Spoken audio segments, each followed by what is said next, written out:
विनम्र अभिवादन करून आजच्या या सोहळ्यासाठी उपस्थित असलेल्या सर्व उपासक उपासिकांचे मी सहर्ष स्वागत करते.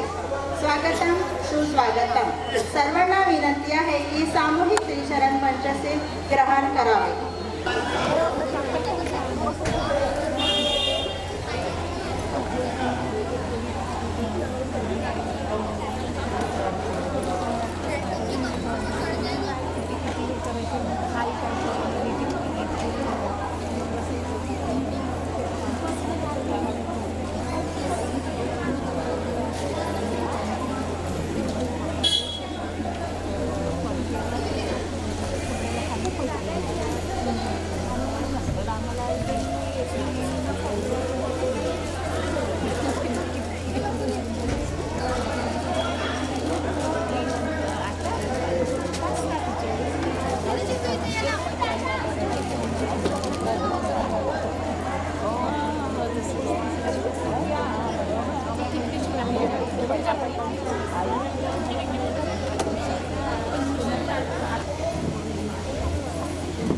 अरहं सम्मा सम्बुद्धो भगवा बुद्धं भगवन्तम् अभिवादयामि. साक्षातो भगवता धम्मो धम्मं नमसामि. सुपटिपन्नो भगवतो सावकसङ्घो संघं नमामि. नमो तस्स भगवतो अरहतो सम्मा सम्बुद्धस्स. नमो तस्स भगवतो अरहतो सम्मा सम्बुद्धस्स. नमो तस्स भगवतो अरहतो सम्मा सम्बुद्धस्स. बुद्धं शरणं गच्छामि. धम्मं शरणं गच्छामि. संघं शरणं गच्छामि. तृतीयम्पि बुद्धं शरणं गच्छामि. द्वितीयम्पि धम्मं शरणं गच्छामि.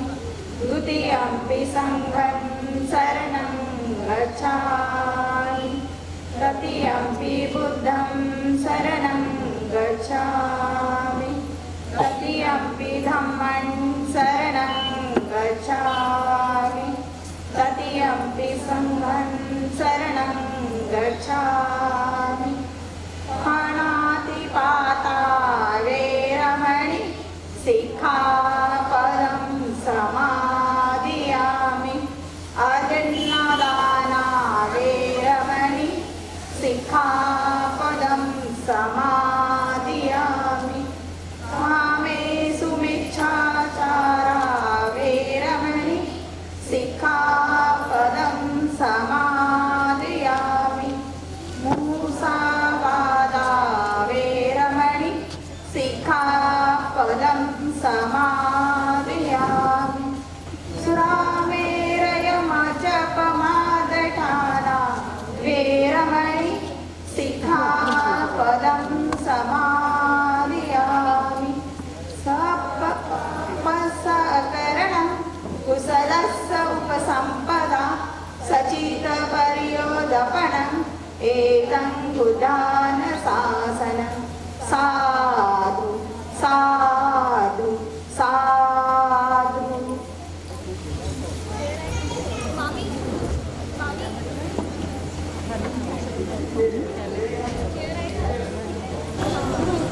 5, 4, 3, 2, 1. गुलामीच्या बेड्या तोडायच्या असतील तर शिक्षणाची गुरुकिल्ली महत्वाची आहे हे बाबासाहेबांना कळलं होतं.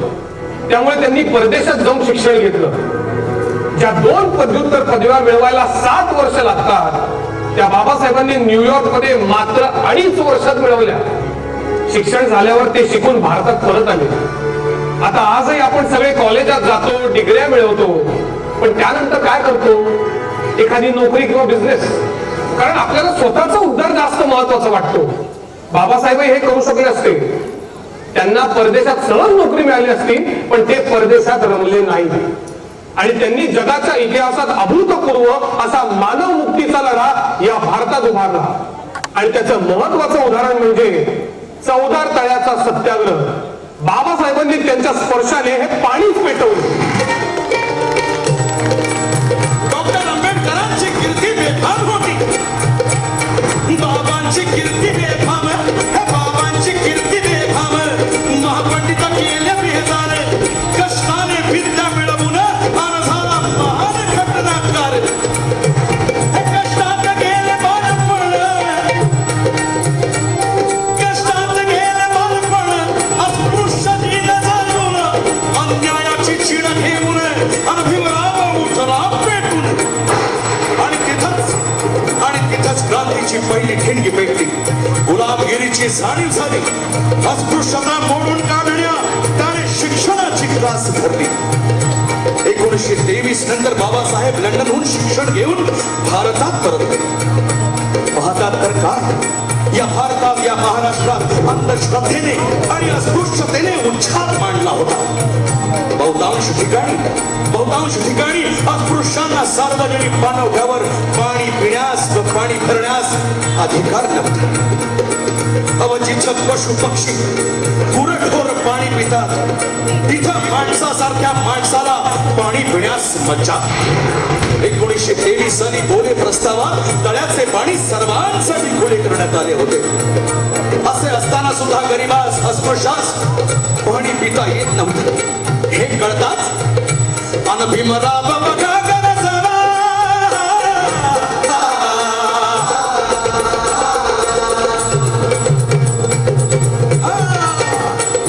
भीमराव बघा गरजला, गरीबाचे प्रश्न मांडण्याला, त्यासी हक्क मिळवून देण्याला अन भीम निघाला महान दिशेला. राजा शिवछत्रपतींच्या पदस्पर्शाने पावन झालेला जिल्हा. आणि दुसरा भारतरत्न डॉक्टर बाबासाहेबांच्या सत्याग्रहानं अमर झालेला जिल्हा. एक इतिहास शिवरायानं तर दुसरा इतिहास भीमरायानं घडविला. 1927 सालात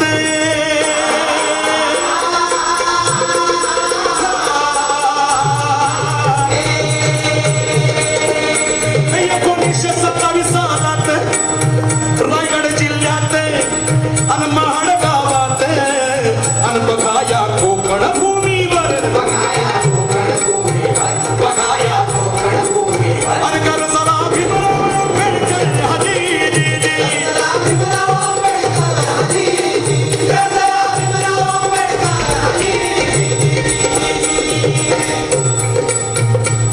भीमराव रायगडाला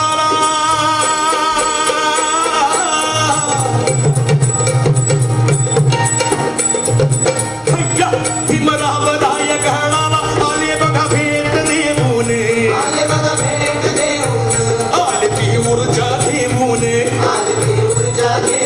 अन शिवबाचा आशीर्वाद घेऊन. दुश्मनाशी लढाया, या दुश्मनाशी लढाया, चाला दलिताचा राजा. अहो राजा हो, अहो राजा हो, अहो राजा हो.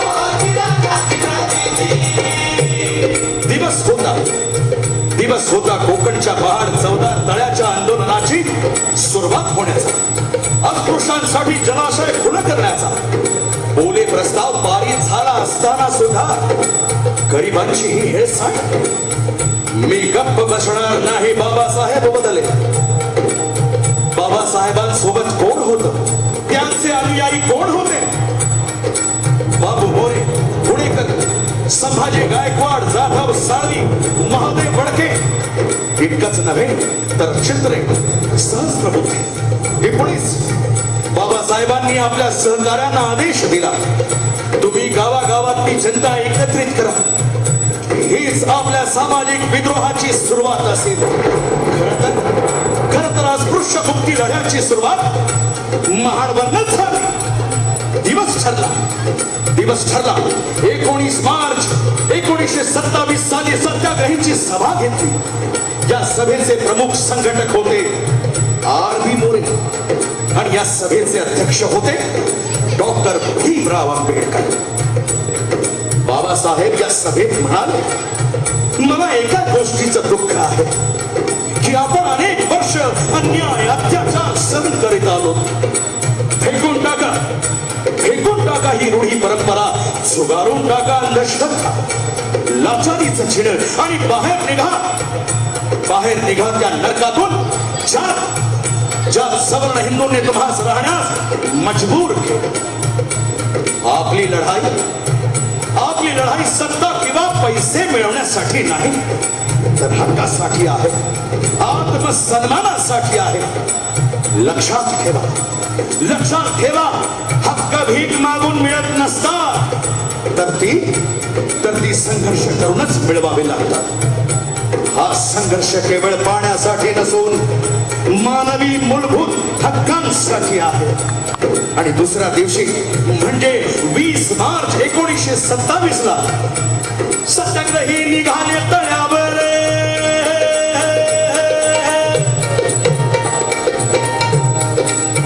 निष्ठा होती बाबासाहेबावर, अन जीव देऊ एका शब्दावर. बाबासाहेबांच्या एका शब्दावर जीव देऊ म्हणले अनुयायी. संपूर्ण महाराष्ट्रातून अनुयायी जमले होते. चौदार तळ्यावर संपूर्ण महाराष्ट्रातून अनुयायी जमले होते. बाबासाहेब आपल्या अनुयायांसोबत चौदार तळ्याच्या पायरीवर उभे होते. 20 ते 25 हजाराच्या संख्येने लोक तळ्याच्या भोवताली जमले होते आणि एकच जयघोष झाला.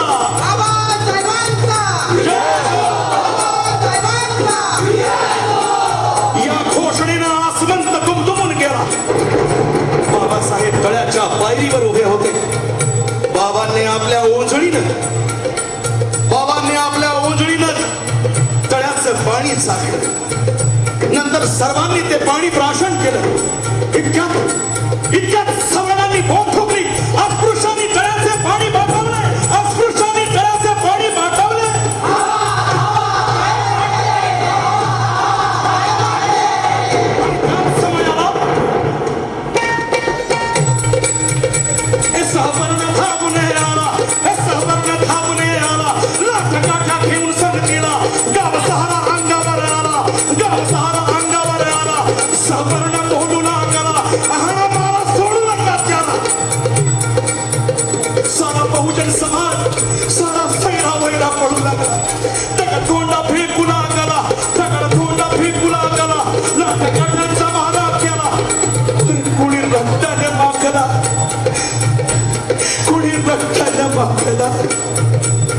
कैकाची डोकी फुटली.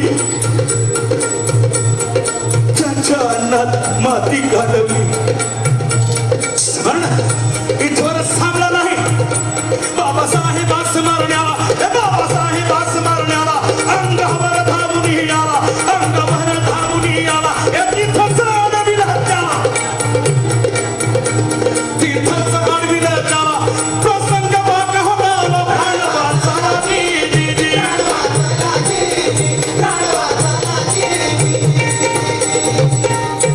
पाण्याचं आग लागुनी.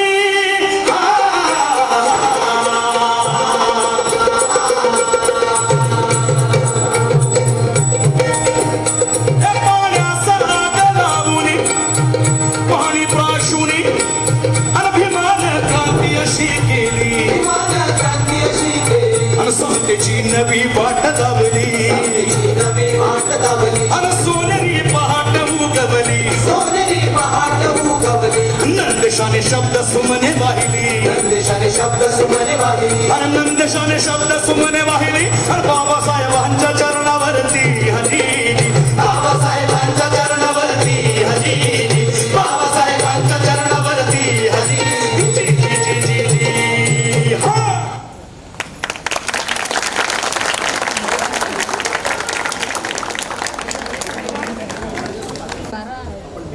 आपण भीमगर्जना करतो आहे. सर्वांनी आपला हात जागेवरती सर्वात आधी उभे राहावे. आपला राईट हँड लेफ्ट छातीवरती ठेवावे. भीमगर्जनेसाठी तयार व्हावे सर्व. साधू वरदान तू. सॉरी. दिव्य प्रभारत्न तू साधू वरदान तू अध्याकुल भूषण तू भीमराजा सकल विद्यापती ज्ञान सतसंगती सकल विद्यापती ज्ञान सतसंगती शास्त्र शासनमती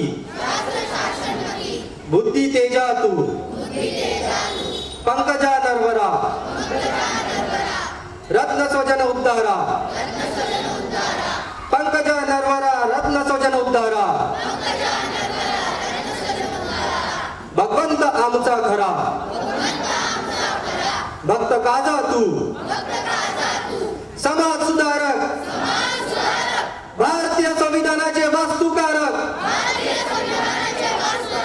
ज्ञानशास्त्र संविधान रचक परम पूज्य बोधिसत्व भारतरत्न डॉक्टर भीमराव रामजी आंबेडकर यांचा विजय असो. डॉक्टर भीमराव रामजी आंबेडकर यांचा विजय असो. डॉक्टर भीमराव रामजी आंबेडकरांचा विजय असो.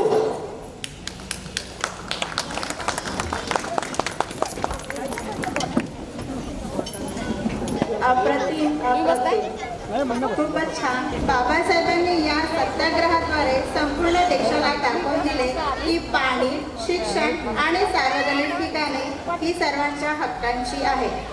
तर आपण राशी भगत हिचं भाषण ती आता व्यक्त करत आहे. जय भीम. मी राशी भगत. आज मी तुम्हाला बुद्ध धर्माचा प्रसार जगभरात कसा झाला हे सांगू इच्छिते. खूप पूर्वी भारतात एक तेजस्वी मार्गदर्शक म्हणून बुद्ध जन्मले. त्यांच्या ज्ञानाने हजारो लोकांचे जीवन उजळले. पण त्यांच्या मृत्यूनंतर त्यांच्या विचारांचा प्रवास मात्र थांबला नाही. तो तर अगदी एका मोठ्या यात्रेसारखा सुरू झाला. प्रवासाची मोठी पायरी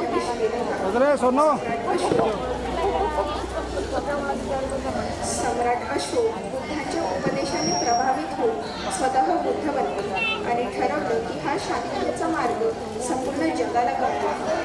त्यांनी आपला मुलगा महेंद्र आणि मुलगी संघमित्रा यांना लंकेत पाठवले. तेथे त्यांनी बोधिवृक्षाची शाखा लावली आणि एक नवा अध्याय सुरू झाला. श्रीलंकेने बौद्ध धर्माचे स्वागत केले आणि तो आजपर्यंत मिळतो. बौद्ध धर्मानंतर म्यानमार आणि थायलंडच्या दिशेने पुढे गेला. समुद्री व्यापाराने आणि शांत भिक्षेने त्याचा प्रचार केला. थायलंडमधल्या सुखोताई साम्राज्यात बौद्ध धर्म फुलू लागला. म्यानमारमध्ये पगन साम्राज्याच्या काळात बौद्ध विहार आणि बौद्ध विहार आणि बुद्ध मूर्तींचे सौंदर्य डोंगर नद्यातून लागले. इथल्या लोकांनी हा धर्म केवळ स्वीकारला नाही तर हृदयाशी बघितला. बौद्ध धर्म पुढे निघाला सिख रूप. तो पोहोचला चीनमध्ये, जिथे विद्वान भिक्षूंनी बौद्ध धर्माचे ग्रंथ भाषांतरित केले. बोधिधर्म, कुमारजीव यासारख्या भिक्षूंनी चीनमध्ये बौद्ध विचार रुजवले. तेथून तो कोरियात गेला. साम्राज्याने त्याचं मोठ्या भक्तिभावाने स्वागत केलं. नंतर कोरियाच्या समुद्री लाटांवर स्वार होऊन तो पोहोचला जपानमध्ये, जिथे ब्रिटिश शोतोकोने त्याला राजाश्रय दिला आणि नंतर जैन बुद्धिझम सारख्या परंपरांचा जन्म झाला. बौद्ध धर्माने समुद्री वाटा धरल्या आणि पोहोचला आग्नेय आशिया, कंबोडिया, लाओस आणि व्हिएतनाम. इथे आधी महायान बौद्ध धर्म होता, पण नंतर थेरवादाची गोडी बसली. राजांनी त्याला आश्रय दिला आणि मंदिरांचे सौंदर्य जग प्रसिद्ध झालं. शतकं उलटून आणि आता बौद्ध धर्माने झेप घेतली पश्चिमेकडे. विद्वान, प्रवासी आणि ज्ञानात रस असणाऱ्यांनी बौद्ध तत्त्वज्ञान युरोप, अमेरिका आणि इतर पश्चिमी देशांमध्ये नेले. आता तिथे बुद्धाचे विचार, ज्ञान, माइंडफुलनेस आणि स्वचिंतन या रूपात झळकतात. आज बौद्ध धर्म एक विशाल झाड बनला. त्याच्या मुळा भारतात, पण त्याच्या फांद्या जगभरात पसरलेल्या. प्रत्येक देशाने त्याला आपल्या संस्कृतीनुसार साकारलं, पण मूळ संदेश तोच आहे, शांतता, करुणा आणि अंतर्मुखता. धन्यवाद. धन्यवाद राशीद. आता आपल्या समोर ही बाल कलाकार योगा करत आहे.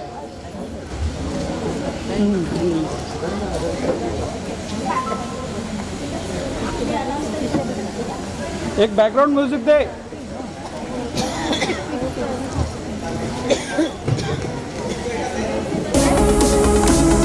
बालासन.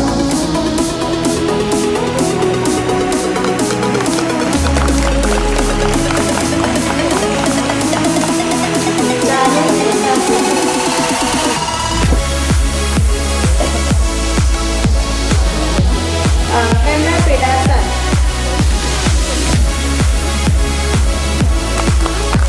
उत्तरासन. उत्तरासन. शल्भासन.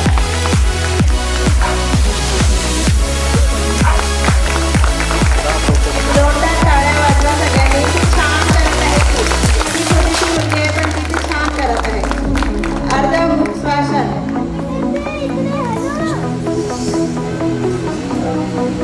अर्धमुखवासन. त्रिकोणासन. त्रिकोणासन. भुजंगासन. भुजंगासन. चक्रासन. चक्रासन. खूप सुंदर. अप्रतिम. धन्यवाद फरीदी. जोरदार टाळ्या हो.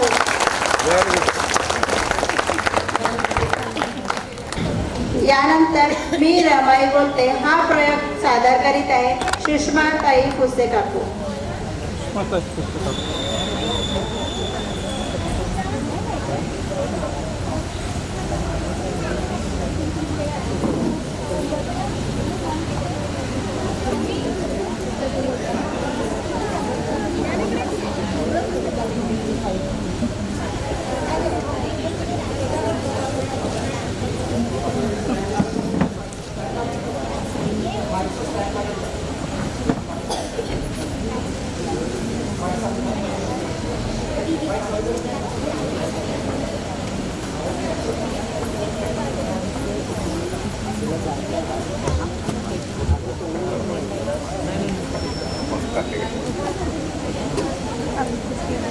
तथागत भगवान बुद्ध, परमपूज्य विश्वरत्न बोधिसत्व डॉक्टर बाबासाहेब आंबेडकर यांना प्रथम अभिवादन, तसेच माता रमाईला अभिवादन. सर्वप्रथम त्या बुद्ध जयंतीच्या सर्वांना शुभेच्छा. मी रमाई बोलते. ओळखता का मला लेकरांनो? मी तुमची रमाई. तळपदा प्रज्ञा सूर्य, डॉक्टर बाबासाहेब आंबेडकरांची अर्धांगिनी.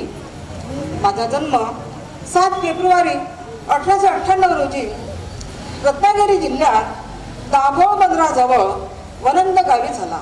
माझा बा भिकू धुत्रे आणि माझी माय रखमा. माझ्या थोरल्या बहिणीचं लगीन झालं. माझ्यापेक्षा गौरा आणि शंकर धाकटे होते. माझा बा ओझी वाहण्याचे काम करायचा. माझी माय संसाराचा गाडा सुरळीत चालावा म्हणून शेणाच्या गोऱ्या थाटायची.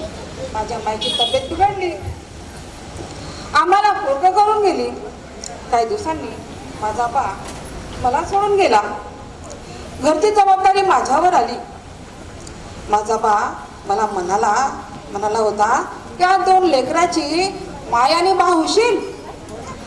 त्यांचा सांभाळ करण्याची जबाबदारी माझ्यावर आली.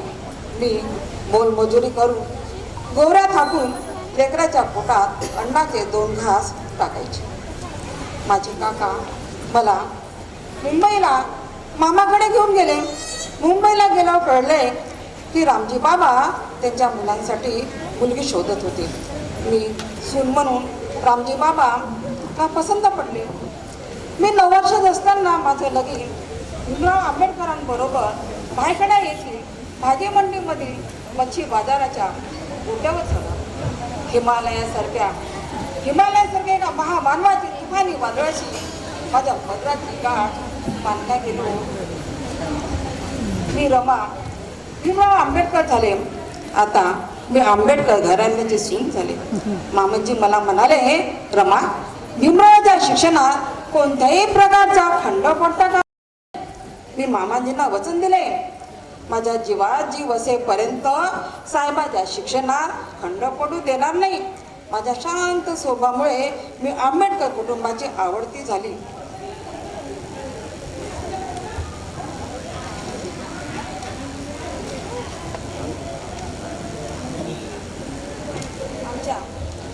आमच्या संसार वेलीवर एका सुपुत्राचा जन्म झाला.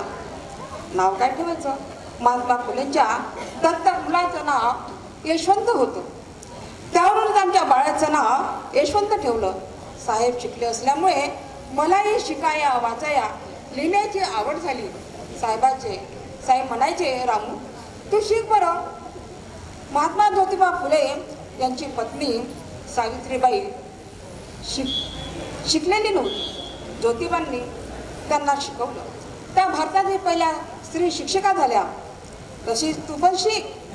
मग मी सुद्धा लिहाया वाचाया शिकायला लागले. मामांजींच्या मिलिटरींच्या शिस्तीमुळे आमचा रमा भीमाचा संसार सुरू झाला. आमचं 2 खोल्याचं घर, एका खोलीत संसार तर दुसऱ्या खोलीत साहेबाचं पुस्तके भांडार, असा आमचा संसार. केळुसकर गुरुजींनी एक बातमी आणली, शिक्षणाची संधी चालून आली. अशी संधी वारंवार येत नाही. साहेब उच्च शिक्षणासाठी परदेशात गेले. माझे साहेब शिक्षणाच्या गडावर आणि मी संसाराच्या वेलीवर. माझ्या मायनं दिलेला मंत्र मला आठवला. चेन गोळा करायची, गोऱ्या थापायची, आलेल्या पैशातून संसाराचा गाडा चालवायची, उपाशी अर्धपोटी राहायची. साहेबाच्या शिक्षणासाठी परदेशात पैसे पाठवायचे. परदेशातून साहेब बॅरिस्टर होऊन बोटीने येण्याची तार आली. एका बोटीत पुस्तकाची पोती होती. ती बोट जर्मन पाणबुडीने बुडवली होती. आम्ही सर्वजण काळजीत होतो. दुसऱ्या बोटीने साहेब बंदरात आल्याची बातमी आली. साहेबाच्या स्वागताला सर्व मंडळी जमली. माझ्याजवळ स्वागताला जाण्यासाठी नवीन लुगडी नव्हती, म्हणून मी साहू महाराजांनी दिलेला फेटा मला आठवला. त्याची 9 वारी नेसता येत नव्हते, म्हणून 5 वारी नेसली. मी साहेबाच्या समोर गेलीच नाही, आडोशाला उभी राहिली. घरी आल्यावर साहेब म्हणाले, तुळसाबाईला लुगडी मागायची होती. मी म्हणाले, त्यांनी दिलेली लुगडी नेसली असती तर त्या म्हणाल्या असत्या, बघा बघा वहिनी माझ्या 9 वारी किती छान दिसतात, असे टोमणे त्यांनी मारले असते.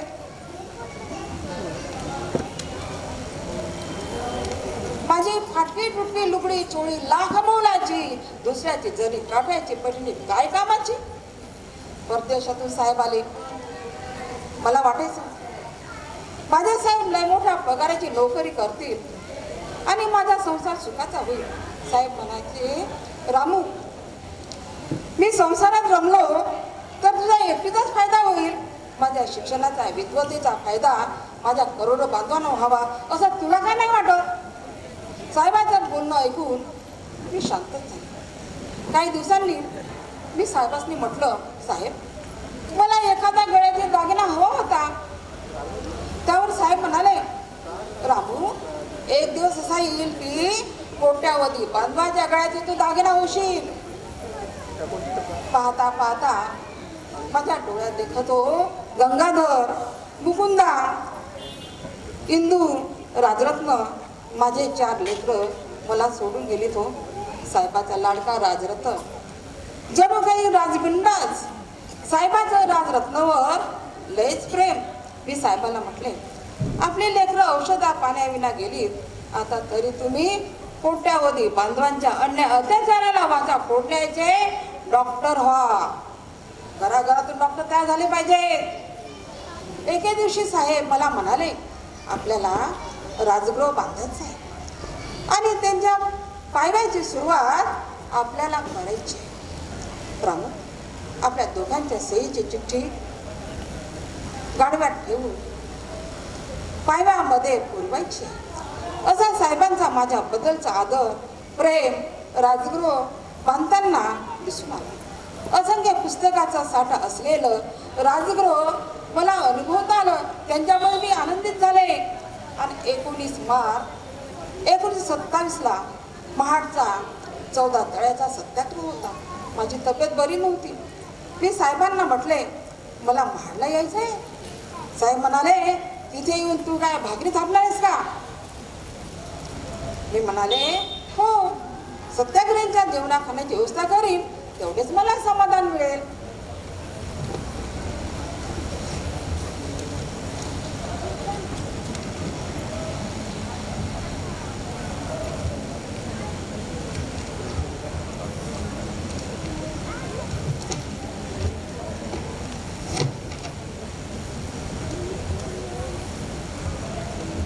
साहेब न सांगता परस्पर महाडला निघून गेले. जणू काय असं वाटायचं की साहेबाच्या जीवाला धोका आहे. रायगडाचा संरक्षण करणारा रायनाथ हा अस्पृश्य होता, त्यामुळे रायगड पाडत नाही. मग 14 तळ्याच्या पाण्याला मी स्पर्श म्हणून रायगड पाडता. साहेबाच्या त्या अक्कल हुशारीने विरोधकही शांत झाले आणि 14 तळे सर्वांसाठी खुले झाले. माझी तब्येत आणखीनच खालावली, केरी येऊ लागली. मला वाटायचं माझी शेवटची घटका जवळ येत आहे. साहेबाच्या आयुष्यातून जाणं म्हणजे प्रज्ञा सूर्याच्या सावलीपासून दूर जाणं. साहेबाच्या आयुष्यातून जाणं म्हणजे समुद्रातील पाण्यापासून दूर जाणं. मी साहेबाच्या मांडीवर माथा टेकला आणि शेवटची निद्रा घेतली. रमा ही साहेबाच्या आयुष्यात आली नसती तर रमाई झाली नसती आणि साहेबाचे बाबासाहेब झालेच नसते. होती लाखात एक रमाई, होती लाखात एक रमाई, झाली 9 कोटींची आई, झाली 9 कोटींची आई. जय. धन्यवाद काकू. काकूंसाठी मी 2 शब्द बोलू इच्छिते. जिव्हाळ्याचे 2 शब्द कठीण काळात साथ देतात. जिव्हाळ्याचे 2 शब्द कठीण काळात साथ देतात. आपुलकीचे हे जागे वादळांनाही मात देतात. आपुलकीचे हे जागे वादळांनाही मात देतात. हृदयाच्या या हाकेला आपलेच ते प्रतिसाद देतात. हृदयाच्या या हाकेला आपलेच ते प्रतिसाद देतात. एक कलाकार जन्म घेतो जेव्हा रसिक मनापासून दाद देतात. एक कलाकार जन्म घेतो जेव्हा रसिक मनापासून दाद देतात. धन्यवाद.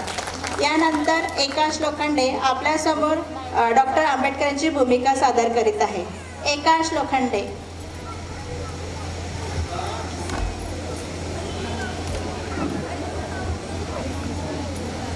सगळ्यांना जय भीम. सगळ्यांना जय भीम. माझं नाव एकांश विकास लोखंडे आहे. मी ह्याच्यात डॉक्टर बाबासाहेब आंबेडकर बनलो आहे. माझं फक्त हेच म्हणणं होतं, शिका, संघटित व्हा आणि संघर्ष करा. जय भीम.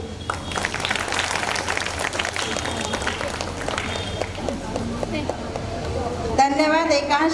यानंतर मनस्वी लोखंडे आपल्यासमोर सावित्रीबाई फुलेची एक झलक दाखवत आहे.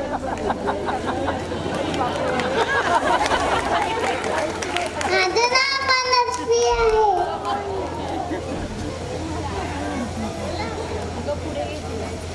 मी सावित्रीबाई फुले आहे. मी फायद्याची पेयी शिक्षिका होती.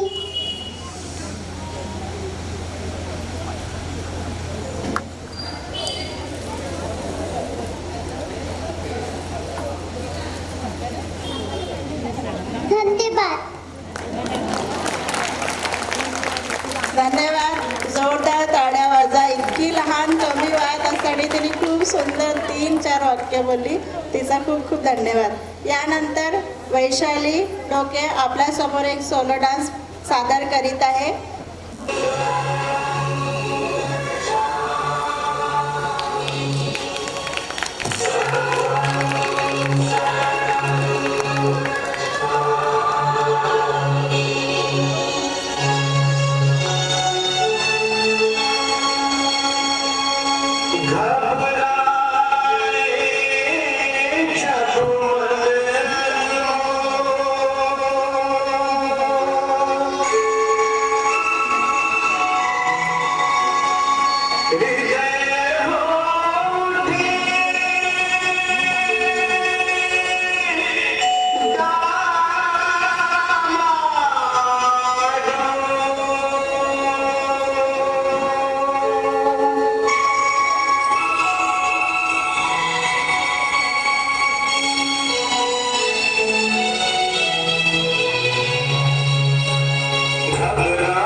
वैशाली डोके.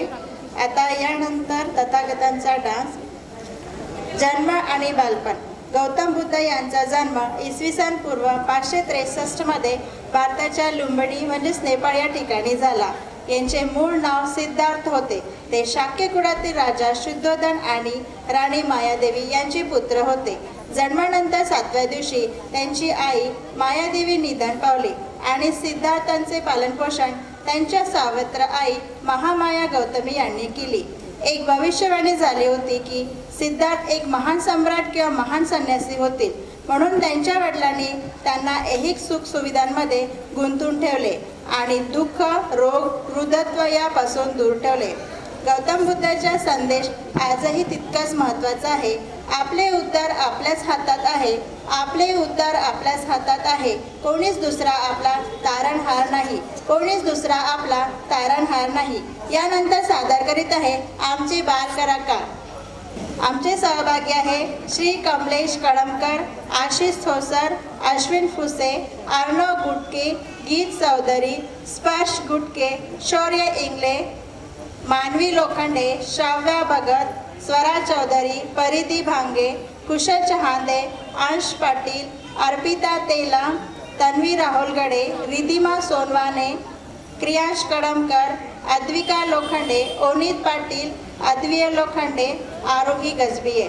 लवकरातच सादर करीत आहे तथागत गौतम बुद्ध यांचा जन्मापासून तर एंडपर्यंत जो पण त्यांचा आहे शेवट ज्ञानप्राप्तीपर्यंतचा सादर करीत आहे आमचे बाल कलाकार. लवकरात लवकर सर्वांनी स्टेजवर यावे. दिलों में यूं ही रौनक सी छाती रहेगी, दिलों में यूं ही रौनक सी छाती रहेगी, हवाई तराने सुनाती रहेगी, हवाई तराने सुनाती रहेगी. यारो तभी तो यह महफिल सजेगी, यारो तभी तो यह महफिल सजेगी, बड़े जोरों से ये तालियां जब बजेगी, बड़े जोरों से ये तालियां जब बजेगी. जोरदार टाळ्या वाजवून आमच्या बालकलाकारांचा मनोगत वाढवा.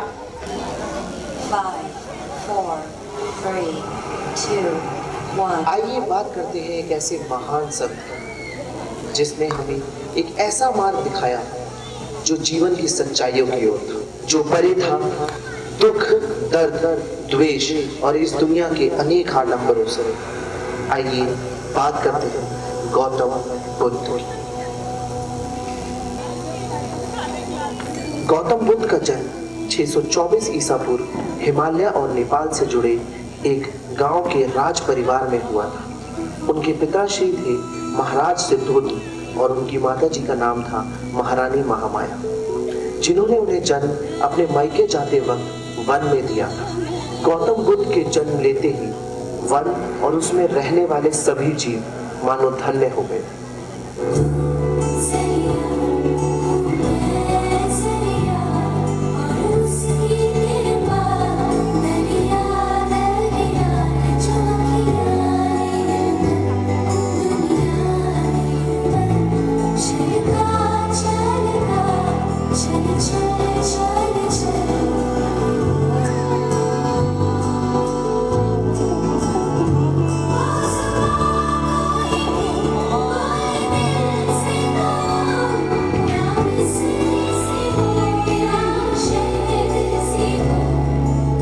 गौतम बुद्ध के पिताश्री उन्हें एक महान राजा के रूप में देखते थे, लेकिन गौतम बुद्ध का झुकाव राजपाट से परे इस दुनिया में छुपी अनेक सच्चाइयों को ढूंढने थे. इसलिए एक दिन उन्होंने अपने घर से छुपकर अपनी प्रजा में हो रही हर एक छोटी चीज को करीब से जानने का फैसला किया.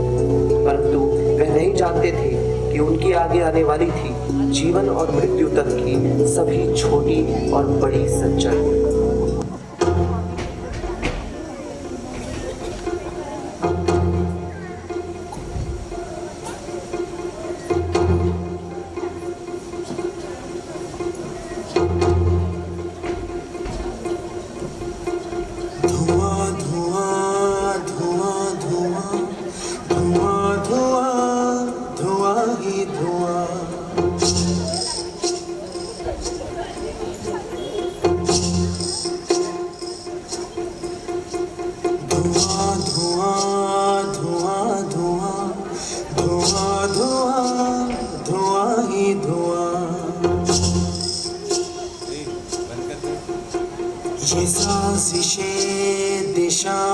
की ये साजिशें हवाओं की लहूलुहान हो गई ज़मीं ये देवताओं की।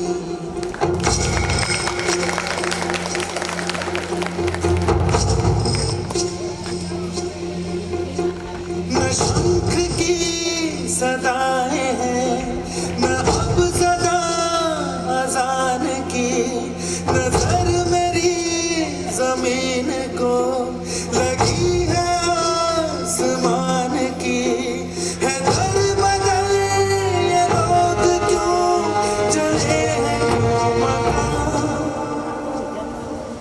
यह सब देखकर गौतम बुद्ध एक बात तो समझ गए थे कि उनको अपनी जिंदगी का अर्थ तभी मिलेगा जब वो अपनी ऐशो आराम की जिंदगी त्याग कर निकल पड़े अपने सवालों के जवाब में, जिसमें सफलता शायद हाथ ना भी आए परंतु खुशी जरूर मिलेगी।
तमाम रास्तों की कठिनाइयों के बाद भी गौतम बुद्ध ने अपना सफर नहीं छोड़ा, परंतु इस सफर ने उन्हें बेहद कमजोर बना दिया था। जहां उनका शरीर उनका साथ नहीं दे रहा था, वहीं सुगाता नाम की एक दासी ने उन्हें दूध से भरा एक कटोरा दिया, जिसे उन्होंने तुरंत स्वीकार किया और गौतम बुद्ध ने अपनी सारी शक्ति को एकत्रित कर लिया। कई दिनों तक ध्यान लगाने के बाद उन्होंने ढूंढ लिया ब्रह्मांड का अद्भुत सच। अपनी इच्छाओं से लेकर जीवन मरण तक के हर रहस्य को गौतम बुद्ध ने बेहद करीब से जान लिया था। 45 साल तक उन्होंने अपने प्रवचनों से विश्व में करोड़ों लोगों का उद्धार किया, लेकिन कई बुरी ताकतों ने उनके रास्ते में बाधा बनकर उन्हें भटकाने की कोशिश की, परंतु कोई भी गौतम बुद्ध को छू नहीं पाया।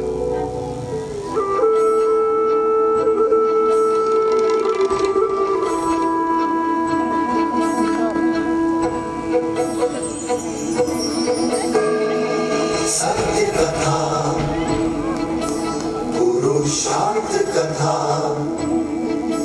सुनो सुनो सिद्धार्थ कथा।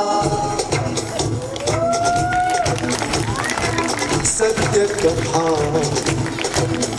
पुरुषार्थ कथा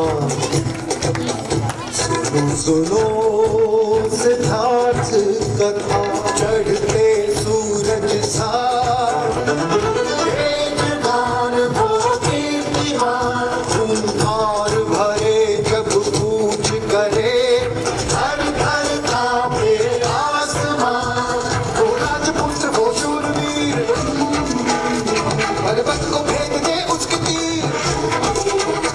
शांति का स्रोत करुणा की धार।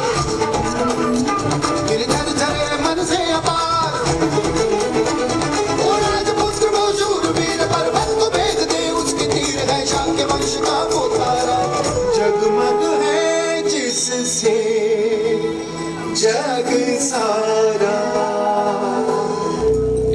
लोगों को जीने का सही मतलब सिखाकर गौतम बुद्ध ने अपना शरीर त्याग दिया और सदा के लिए अमर हो गए। प्रश्न ये नहीं कि उन्होंने ऐसा क्यों किया, प्रश्न ये है कि वो कहाँ है।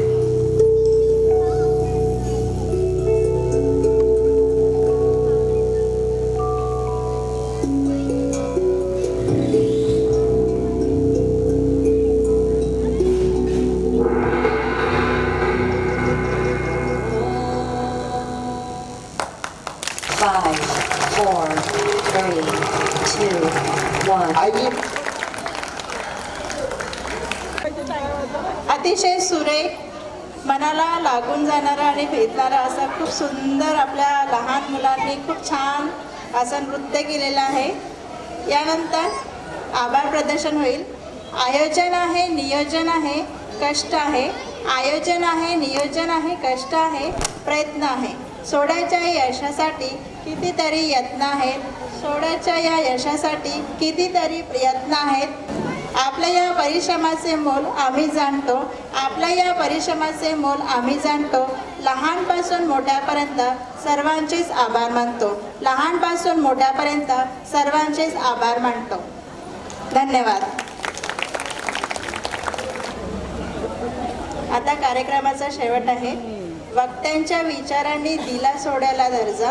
वक्त्यांच्या विचारांनी दिला सोहळ्याला दर्जा. श्रोत्यांच्या टाळ्याने दिली सोहळ्याला या ऊर्जा. श्रोत्याच्या टाळ्याने दिली सोहळ्याला या ऊर्जा. करूया आता सांगता शब्द नकोत फार. करूया आता सांगता शब्द नकोत फार. आपण आलात आपले मनापासून आभार. आपण आलात आपले मनापासून आभार. आणि मी आता कार्यक्रम संपला असे मी जाहीर करते. जय भीम.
जय भीम पंथाची नारा